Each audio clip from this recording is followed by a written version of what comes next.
What up my fellow Dovahkiin, and welcome to another Skyrim Creation Club mod review. This time we're going to be reviewing the Divine Crusader and Chrysamere mods.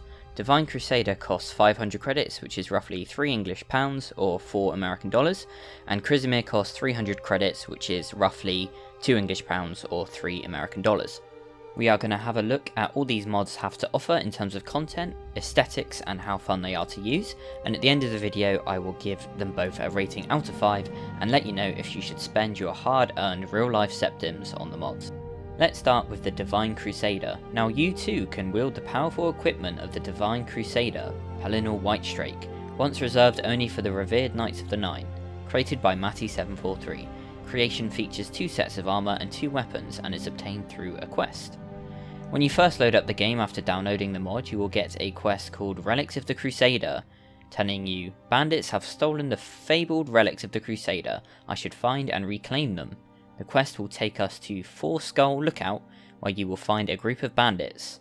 After you've dealt with them,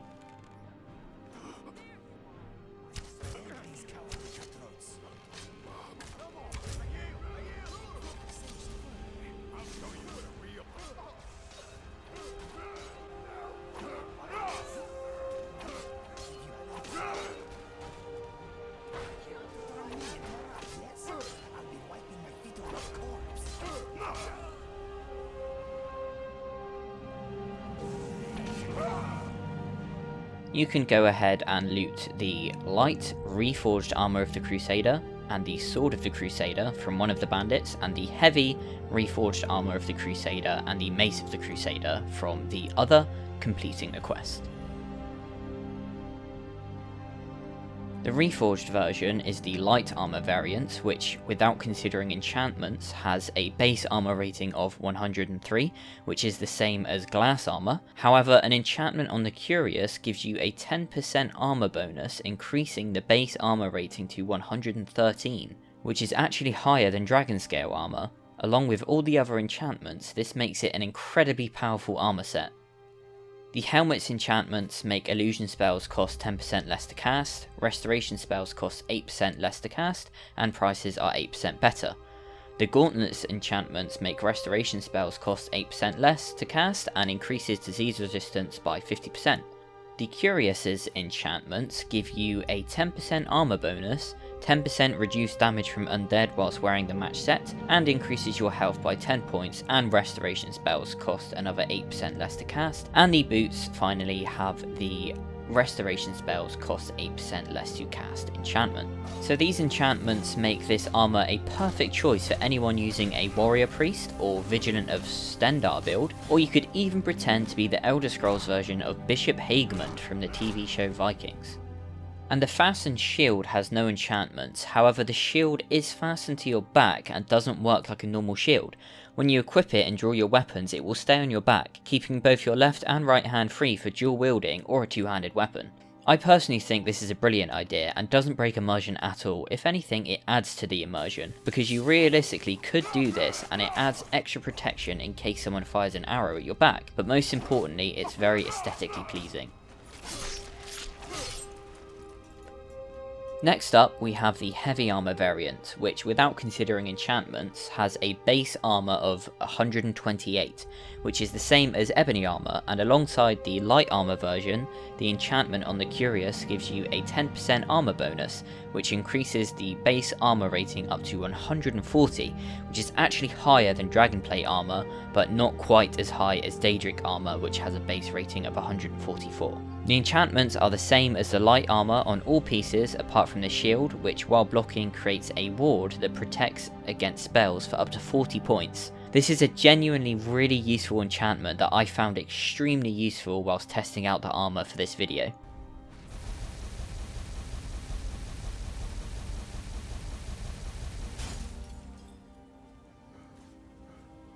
And finally we have the sword and mace. The sword has a base damage of 14 and the mace has a base damage of 16, which is the same as Daedric swords and maces but not as high as Dragonbone swords and maces. They both have the same enchantment, which burns the target for 15 points, and targets on fire take extra damage, which is a pretty basic enchantment. The armor pieces can be upgraded at a workbench with corundum ingots, and the weapons can be upgraded at the grindstone with steel ingots. However, do bear in mind that you will need the Arcane Blacksmith perk, because of course they do all have enchantments on them. The Advanced Armors perk will allow you to improve the weapons and heavy armor up to twice as much, up to legendary quality. However, there is no perk that allows you to improve the light armor up to legendary quality, which is really strange. I tested every perk without any fortify smithing potions or enchantments, and I could only get the light armor to flawless quality.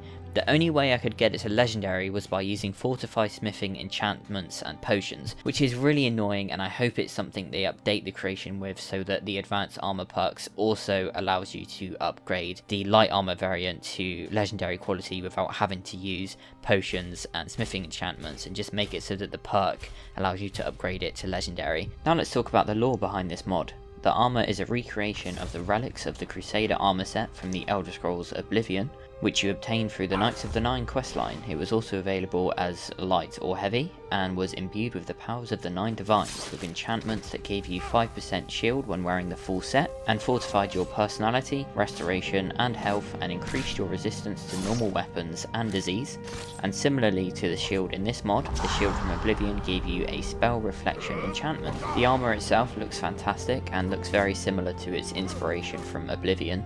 You can tell that a lot of time and care went into recreating it. It's a very nice looking armor that looks a lot better than most of the armors in the base game. Now we're going to move on to the other mod that we're looking at in this video, Chrysamere.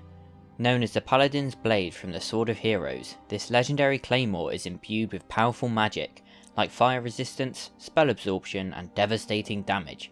Creation is obtained through quest. When you first load up the game, you will get a quest called the Lost Paladin. I've heard a rumour about the location of the Lost Paladin, the last warrior to wield Chrysamere. The quest then takes you to Forelhost, and I believe you can talk to Captain Valmir to try and get the key from him, but I didn't realise that until after I'd killed him, so just make sure you get the key somehow and make your way through the dungeon fighting the cultists, Draga and Dragon Priests to make it to the Lost Paladin.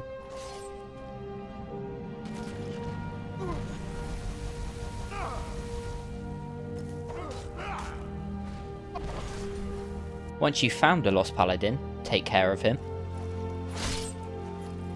and then you can loot Chrysamere from his ghostly ectoplasm. The base damage of the Greatsword is 25, which is the same as the Dragonbone Greatsword, making it one of the strongest weapons in the game. Its unique enchantment grants 15% resist fire, 10% absorb magic, and slow health regen during combat. A pretty neat enchantment that fits in well with the Divine Crusader armor enchantments. I didn't really notice the health regen whilst testing the mod, but the other enchantments are very useful, making it a strong weapon.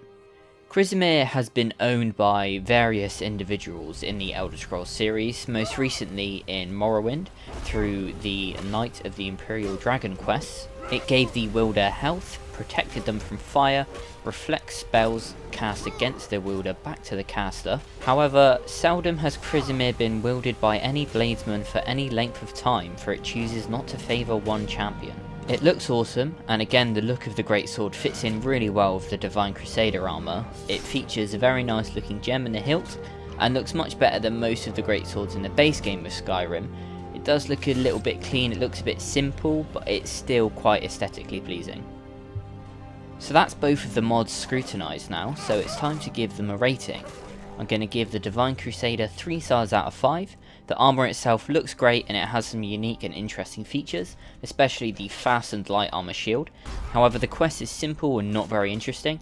If you use a restoration focused battle mage build, then you probably should get this mod. If not, then it might be one to skip.